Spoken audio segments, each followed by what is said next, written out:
మీ జీవితంలో వచ్చే సమస్యలు తొలగిపోవడానికి జ్ఞానసిద్ధికి 12 రాసుల వారు నిత్యం పారాయణం చేయవలసిన స్తోత్రాలు కొన్ని ఉన్నాయి. ఏ రాసుల వారు ఏ స్తోత్రాలు పఠించాలో మేము మీకు ఈ వీడియో రూపంలో అందిస్తున్నాం. ఇవి విన్నా చదివినా సత్ఫలితాలు కలుగుతాయి. ఇప్పుడు ధనస్సు రాశి.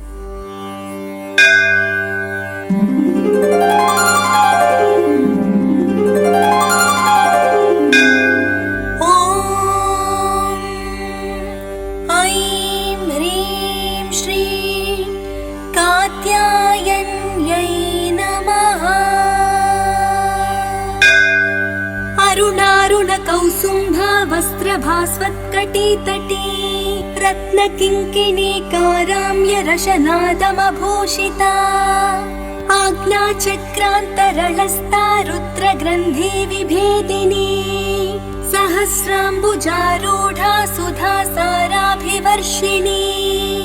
सर्वशक्तिमयी सर्वमङ्गला सद्गतिप्रदा सर्वेश्वरी सर्वमयी सर्वमन्त्रस्वरूपिणी शरणागत दीनार्थ परित्राण परायणे सर्वस्यार्तिहरे देवी नारायणी नमोस्तुते।